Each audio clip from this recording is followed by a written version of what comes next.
Bonjour à tous. Je vois que c'est bien complet aujourd'hui, c'est une très bonne nouvelle. Alors, quoi de mieux pour se réveiller qu'une petite lecture du RGPD? Est-ce que ça vous intéresse? Non, je vois qu'il y en a quelques-uns qui piquent du nez, donc on va passer cette étape-là.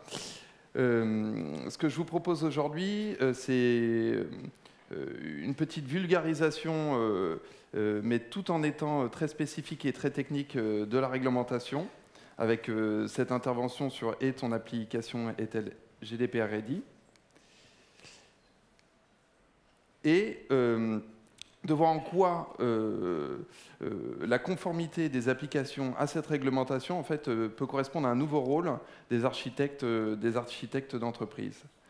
Alors, j'imagine que vous n'êtes pas sans savoir que le règlement est entré en application depuis mai 2018 et qui renforce la sécurité des données à caractère personnel. Donc ça impacte beaucoup de choses. Est-ce que, déjà, je peux poser une petite question, permettez-moi. Est-ce que, parmi vous, lesquels sont en lien ou travaillent aussi bien dans la partie process, base de données, application, avec des données à caractère personnel? Levez la main. Oui, ok. Donc il y a beaucoup de monde. Est-ce qu'il y a des gens qui ne savent pas ce que c'est que le RGPD? Et là, il n'y a personne. Donc, très bien. Très bien. Donc, déjà, permettez-moi de me présenter. Donc, Fabien Dupré, je suis senior manager chez Accenture Security. J'ai la responsabilité d'un pôle qui s'appelle Stratégie and Risk, dont Arthur fait partie, et avec lequel je vous demanderai de faire preuve de bienveillance. C'est sa première, il n'a pas très bien dormi cette nuit. Donc, bonjour. Le secouez pas trop.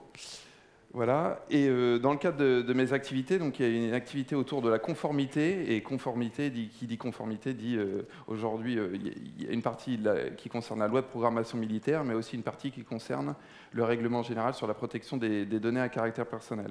Donc j'ai assuré, en dehors des petits projets, la direction de 2 grands programmes RGPD. Un pour un acteur de l'énergie. Ça doit être une des premières cotations du CAC 40, et un deuxième acteur sur le crédit à la consommation, donc des gros projets RGPD, et on a pu en tirer quelques takeaways qu'on souhaiterait vous présenter maintenant. Je vais commencer par des petites questions interactives, voir un petit peu si, par rapport au champ d'application de la réglementation, il y a souvent quelques confusions, donc je voudrais juste clarifier certains points. Est-ce que, si je vous pose la question, par rapport au traitement localisé sur le territoire européen de données à caractère personnel de citoyens européens, est-ce que vous pensez que ça fait partie du champ d'application de la réglementation? Levez la main pour ceux qui pensent que les traitements sur le territoire européen de citoyens européens sont concernés. Ok, très bien. Eh bien, c'est une bonne réponse. Bravo. Et maintenant, on va monter un petit peu en complexité. Les traitements qui sont localisés sur le territoire chinois de données à caractère personnel et de citoyens chinois, est-ce que vous pensez que c'est sous couvert de la réglementation RGPD? Ah, il y a une main qui s'est levée puis qui s'est baissée tout de suite. Eh bien non, effectivement, là on n'est pas sous couvert de la réglementation. Donc ça se complique un petit peu plus. Les traitements qui sont sur le territoire chinois, mais de données à caractère personnel de citoyens européens, qui est-ce qui pense que c'est concerné? Ah, on est à 50-50 là. Hein. Ok. Eh ben non. Vous voyez, il y a souvent une confusion par rapport à ça. Si le traitement est sur le territoire chinois, et on en déduira la synthèse juste après, et que même si c'est des citoyens européens, c'est pas sous le couvert c'est pas sous le champ d'application de la réglementation. Et dernier point, excusez-moi. Ah oui, ça va que dans un sens la télécommande. Voilà, je vais y arriver. Bon, l'effet d'annonce est un peu raté. Donc les traitements sur le territoire européen de données à caractère personnel de citoyens chinois, est-ce que vous pensez qu'ils sont concernés? Bravo. Ok, donc là, on voit un point important de la réglementation, c'est qu'en fait, la réglementation, elle s'applique au traitement de données à caractère personnel, et quelle que soit la citoyenneté de la personne concernée. Donc c'est un point très important, et souvent sur lequel il y a une confusion importante. Voilà. Donc je me permets de faire un tout petit rappel général de cette réglementation. Donc déjà, elle est entrée en application il y a à peu près un peu plus de 6 mois maintenant, et on dit harmonisation au sein de l'UE. Pourquoi on dit harmonisation au sein de l'UE? Parce qu'il s'agit d'un règlement et pas d'une directive. Et quelle est la différence entre un règlement et une directive européenne? Une directive européenne, elle fixe des objectifs, mais elle laisse les États la manière, les moyens à mettre pour arriver à atteindre ces objectifs. Donc il y a une déclinaison dans la réglementation locale pour arriver à atteindre les objectifs fixés par une directive. Là où le règlement, c'est très facile. Les 90 pages de la réglementation, elles sont les mêmes, quel que soit le pays de l'Union européenne. Donc c'est applicable tel quel. On prend le document, on l'applique tel quel. Donc c'est un énorme avantage, notamment quand on travaille sur des projets de grande envergure, c'est qu'on se comprend très facilement avec nos homologues des autres pays, puisqu'on a le même document. Voilà. Le principe d'extraterritorialité, donc c'est un point très important de la réglementation sur lequel aussi il y a souvent des petites confusions. L'idée de cette réglementation, c'est un peu comme la lutte contre l'évasion fiscale. Vous savez qu'aujourd'hui, on essaye de faire payer les impôts aux sociétés à l'endroit où elles font les profits. Et bon, par des petits mécanismes d'optimisation, certaines sociétés arrivent à échapper. Ben, c'est un peu le même principe avec le RGPD. L'objectif, c'est pas que toutes les données personnelles soient récupérées sur le territoire européen, elles soient envoyées dans un autre pays, et au final, on ne les protège pas de la même manière, on n'offre pas les mêmes droits aux personnes que si on était dans un pays de l'Union européenne. Donc là, ça s'applique, en fait, ça va s'appliquer de la même manière à vos sous-traitants et à toute la chaîne autour du traitement de données à caractère personnel. Donc ça renforce les droits ce qu'on appelle dans la réglementation des personnes concernées, et ça renforce aussi, d'un autre côté, les obligations pour les entreprises. Voilà. On va les voir un petit peu plus en détail avec Arthur juste après. Et enfin, sur les pénalités, on entend souvent parler des 4% de chiffre d'affaires annuel, j'imagine que ça vous parle, de chiffre d'affaires annuel mondial. Et pourquoi mondial? De la même manière, c'est pour éviter qu'on s'attaque au chiffre d'affaires dans le pays concerné, qui est souvent, pour les sociétés qu'on cherche à viser via ce règlement, qui est plutôt faible. Donc là, ça cible le chiffre d'affaires mondial. Et comme vous pouvez vous en douter, la plupart des sociétés ont la possibilité de prendre des assurances pour s'assurer contre ce risque. Mais le règlement offre la possibilité au pays de mettre en place des sanctions pénales. Là, pénales, on rigole plus trop, on va en prison. Et là, à ma connaissance, il n'y a pas d'assurance qui va en prison à votre place. Donc, de personnes identifiées par l'assurance qui vont en prison à votre place. Donc là, il y a vraiment, dans certains pays, un renforcement et la mise en place de sanctions supplémentaires pénales vis-à-vis de la réglementation si on ne respecte pas ces grands principes. Donc il y a une prise de conscience générale, je pense, des différents acteurs, aussi bien en Europe qu'en dehors de l'Europe, sur le fait qu'il faille vraiment faire attention à la protection des données à caractère personnel. Voilà. Et avant de laisser la parole à Arthur, je voudrais juste rappeler les principales obligations de la réglementation. Il y en a d'autres, mais je vous cite vraiment les principales. Donc on a le principe de responsabilité. Avant, on pouvait assez facilement se défausser sur son prestataire pour dire bon, c'est mon prestataire qui n'a pas assuré la sécurité, je ne suis en aucun cas responsable. La réglementation est très très très claire là-dessus.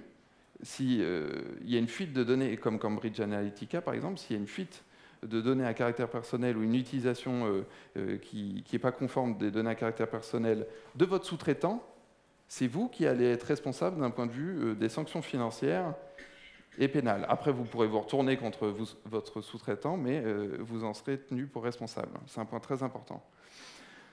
Donc il faut nommer un délégué à la protection des données à caractère personnel. Là, souvent, il y a aussi une petite confusion, c'est que le DPO, ce n'est pas celui qui va être responsable au sens de la réglementation, de la bonne application de la réglementation de l'entreprise. En fait, le responsable, c'est le responsable de traitement dans la réglementation. Le DPO n'est qu'un facilitateur et un point de contact pour les autorités locales. Donc, en l'occurrence, chez nous, c'est la CNIL, pour la Commission nationale informatique et liberté. Donc, le délégué à la protection des données est un facilitateur. Un point très important, le registre des traitements, Arthur l'abordera un petit peu plus en détail. Après, il y a un moment, il faut identifier et lister tous les traitements de l'entreprise pour pouvoir les mettre en conformité. Puisque l'objet de la réglementation, c'est de mettre en conformité les traitements, en toute chose. Exercice des droits des personnes concernées. Donc, c'était déjà le cas avant avec la loi informatique et liberté, en tout cas en France, mais ça s'est un petit peu étendu. Maintenant, vous devez mettre à disposition de nouveaux droits aux consommateurs, comme la possibilité de se plaindre à l'autorité de contrôle, comme la possibilité de transférer de la portabilité des données, donc lui mettre à disposition ces données qui puissent les mettre dans un autre système. Le privacy by design, maintenant, on a beaucoup parlé de security by design, je ne sais pas, j'imagine que ça doit vous parler, mais maintenant on parle un peu du privacy by design. C'est la protection des données à caractère personnel dans la conception des nouveaux produits et des nouveaux services, par défaut. Analyse d'impact sur la vie privée. Là, en fait, il y a une notion de risque, parce qu'évidemment, la réglementation, c'est lourd à mettre en place pour les petits acteurs, etc. Donc, il y a une notion de si jamais le traitement est plus ou moins un risque, fonction de certains critères que Arthur vous présentera après, eh ben, on rentre un peu plus dans le détail, on fait un peu plus de travail, on analyse mieux comment on doit protéger les données à caractère personnel des personnes concernées. La gestion des sous-traitants, donc je vous en ai parlé tout à l'heure, et les informations en cas de violation. Donc la réglementation, on parle souvent des 72 heures, j'imagine que vous avez entendu les 72 heures un peu partout. Je vois quelques têtes qui se hochent. On a 72 heures pour prévenir l'autorité, sachant qu'en fait, c'est 72 heures maximum.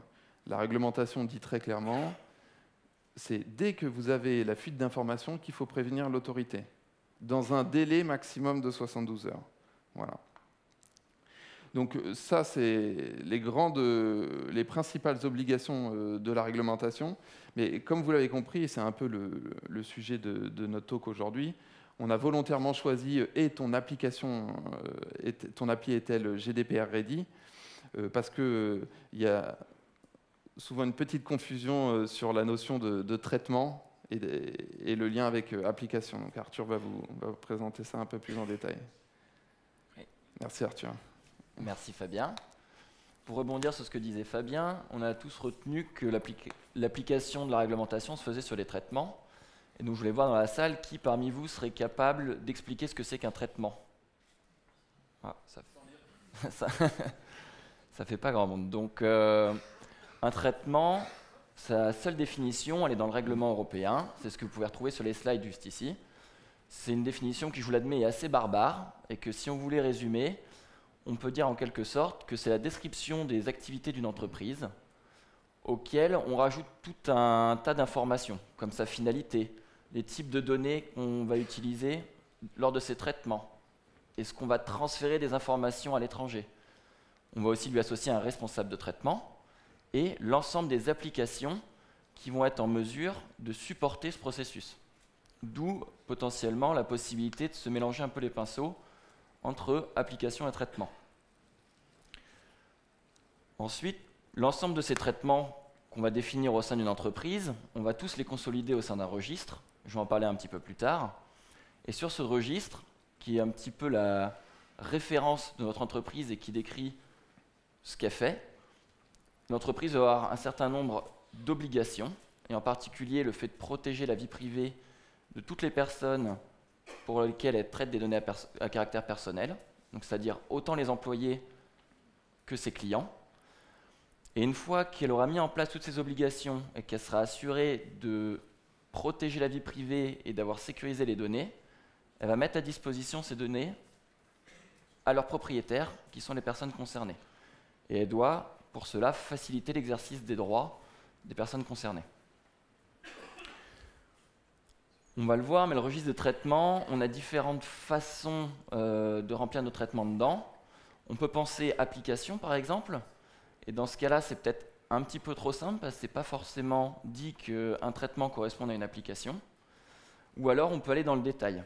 Pour donner 2-3 exemples de traitements, le plus vaste, ça va être un processus de recrutement RH. Votre processus de recrutement, qui passe par différentes étapes, qui va être le sourcing de candidats, l'appel des candidats, le fait de les évaluer, potentiellement collecter leur casier judiciaire, leur point de contact. Et à une autre échelle, le traitement, c'est également quand vous êtes dans votre entreprise, vous cherchez un employé, vous vous connectez à l'annuaire d'entreprise et vous regardez sa photo, son nom, son prénom. À la même échelle, ces deux actions sont considérées comme des traitements d'un point de vue du RGPD. Ça m'amène sur le point suivant, c'est quand on construit ce registre de traitement, le point crucial est de trouver la bonne granularité de description. Si on a une maille qui est trop grosse, dans ce cas-là, le principal risque, c'est qu'on va se mettre à mélanger des choux et des carottes. Concrètement, dans le cadre de la réglementation, c'est qu'on va mélanger des données à caractère personnel et des données à caractère personnel sensible. Les données à caractère personnel sensible, ça va être soit des données liées à la santé, soit des données sur les origines raciales ou religieuses, ou ces types de données. L'appartenance syndicale, les orientations sexuelles, etc. Sachant qu'il y a déjà des données qui sont strictement interdites par la loi en France, mais il y en a quand même qui sont concernées. Exactement. Et on va dire à l'opposé, on va avoir l'utilisation d'une maille qui est trop fine. Et dans ce cas-là, ce qu'on va faire, c'est qu'on va le voir un peu plus tard, mais pour chacun de ces traitements, on a de la protection à faire, on a des actions à mettre en place, et il y a une sorte de coût ou un effort de mise en conformité à appliquer. Quand on multiplie les traitements, on multiplie les efforts, là où on pourrait les mutualiser. Donc tout le jeu est de bien placer le curseur pour tomber dans la zone bleue et trouver une façon correcte de décrire nos traitements. Et de par notre expérience et par les différents clients chez qui on est allé, ça convient à identifier entre 50 et 100 traitements par entité juridique. Ce côté par entité juridique est très important, essentiellement quand on a une relation, par exemple un groupe et plusieurs filiales. Chaque filiale doit définir ses traitements et on peut voir comme une relation client-fournisseur entre le groupe et la filiale où ils sont co-responsables de certains traitements. Comme par exemple les processus de recrutement. Potentiellement, c'est des choses qui peuvent être partagées au sein d'un groupe. Pour faciliter cette synchronisation dans les activités, une des possibilités est d'outiller ce registre de traitement.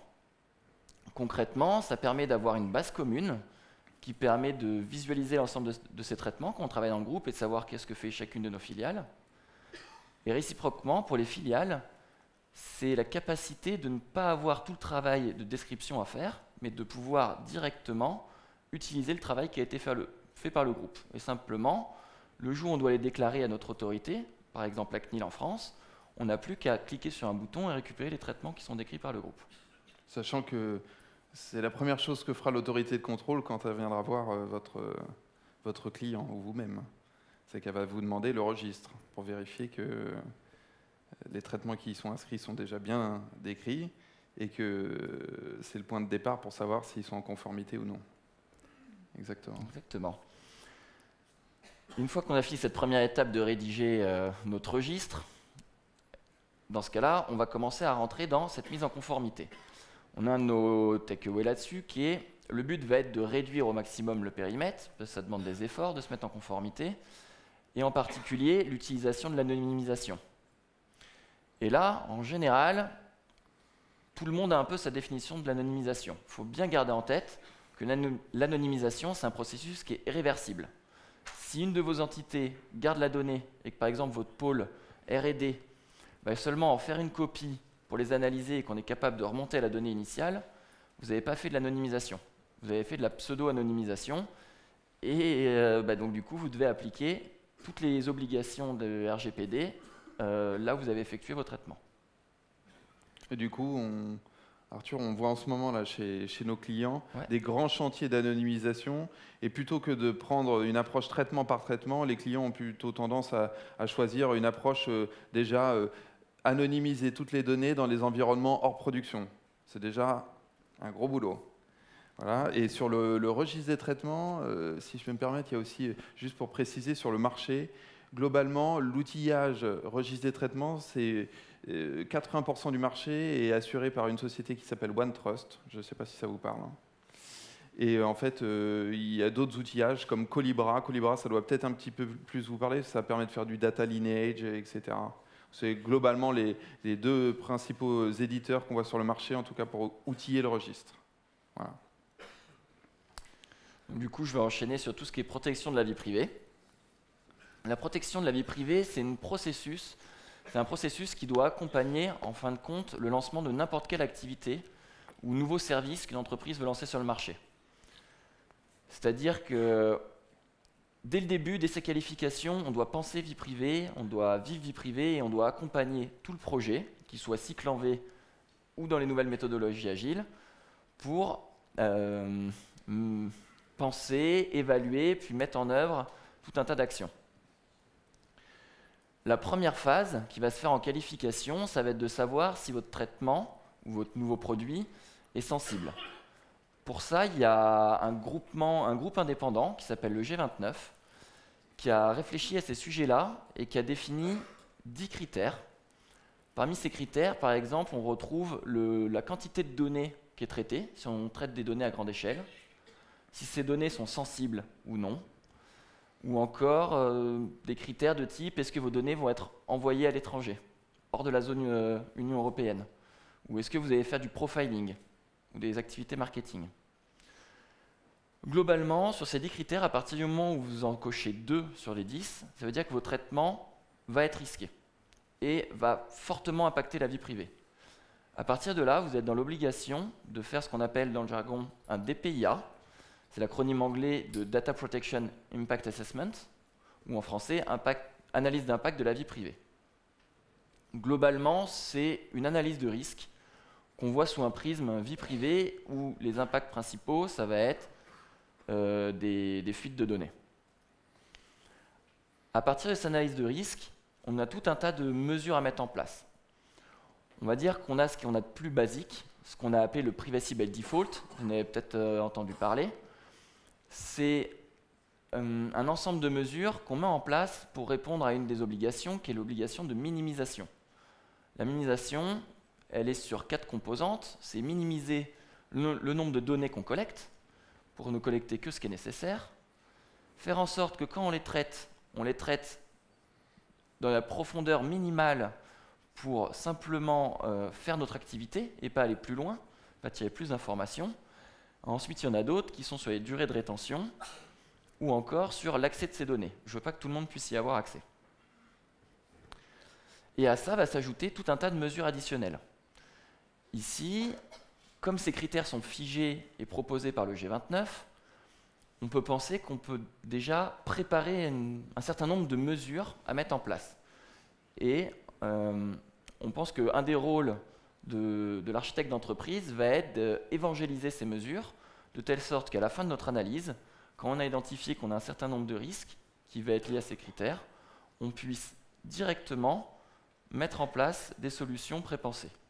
Par exemple, Fabien l'a évoqué tout à l'heure, une des bonnes pratiques, si on a des environnements de développement et des environnements de production, on va faire en sorte de mettre un processus d'anonymisation entre nos environnements de production et nos environnements de développement.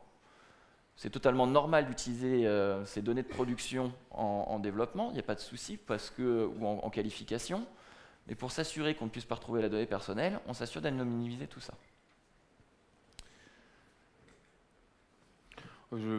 peut-être sur la question qu'on se pose généralement, c'est qu'est-ce que je fais de mon existant? Est-ce que je dois le reprendre, refaire toute la méthode projet dessus? Ça paraît quand même relativement lourd et compliqué. La réglementation impose que seulement pour l'existant, on ait besoin d'appliquer les mesures que vient de décrire juste avant Arthur, qui sont le privacy by default. En revanche, pour tout nouveau projet, qu'il soit en cycle en V ou en méthode agile, on doit intégrer dans la méthode projet cette notion de privacy by design. Voilà, donc c'est un point important à prendre en compte. Et maintenant qu'on a correctement protégé nos données, qu'on maîtrise complètement notre environnement, on va le mettre à disposition des personnes concernées. Donc là, pour donner un peu de contexte, on l'a vu, la réglementation n'a pas de lien avec la citoyenneté, elle s'applique aux endroits où on traite les données. En plus, il y a un principe d'extraterritorialité, ce qui fait que les cultures des personnes, les façons de s'exprimer peuvent être très différentes et on doit répondre à chacun d'eux de la même façon. D'autant plus, on a un certain nombre de droits qui sont très différents les uns des autres. Il y en a 8. Certains vont plutôt s'intéresser au traitement de la donnée personnelle. Typiquement, un droit d'information. On est dans l'obligation d'informer les personnes des traitements qu'on fait. Là où d'autres vont concerner les données personnelles elles-mêmes. On doit pouvoir donner accès à ces données personnelles, les modifier si elles sont incorrectes ou les supprimer. Globalement, on doit mettre à disposition des interfaces. Donc là, ça va dépendre de la maturité de l'entreprise. Ça peut aller de générer une adresse mail générique gdpr@monentreprise.com où on laisse complètement libre cours à une personne de s'exprimer et dire ce qu'elle veut, à un niveau de maturité qui va être de plus en plus élevé et le guider en fait dans sa démarche afin de récupérer des informations qui soient normalisées et facilement exploitables pour automatiser les réponses. Typiquement, ça peut être une petite interface web où le premier point est merci de vous identifier, vous donnez votre nom, votre prénom, une copie de votre carte d'identité pour qu'on s'assure de qui est la personne. Ensuite, une deuxième étape, on choisit le droit concerné. Et à partir de ce droit, potentiellement, au moment où on va devoir y répondre, donc un peu dans la deuxième phase du processus, soit cette demande va être envoyée à des services consommateurs qui vont traiter par eux-mêmes la demande, faire ça de manière totalement manuelle ou l'envoyer vers des responsables applicatifs, soit on va être en capacité d'utiliser par exemple des solutions de data lineage, par exemple Collibra ou des données comme ça qui vont nous permettre directement à partir de la demande, d'avoir quelque chose de normalisé avec des règles de réponse qui auront été définies par nos métiers pour directement aller taper dans les applications et exercer ce droit. Sauf que qui dit automatisation dit qu'on commence à enlever un certain nombre de garde-fous et on peut perdre le contrôle de ces données parce qu'on a directement un lien entre le public et notre environnement interne. Et là-dessus, un de nos conseils est de s'assurer de la sécurité et de la protection des données personnelles pour s'assurer que la mise à disposition de ces données ne devienne pas une vulnérabilité, ne vienne pas amener à des fuites de données personnelles. Donc on retrouve le deuxième pilier. Et là-dessus, je ne sais pas si Fabien, tu as quelque chose à ajouter. Et sinon, on va passer aux conclusions. Fabien, je vais te laisser conclure sur ce sujet-là. Ok, merci Arthur.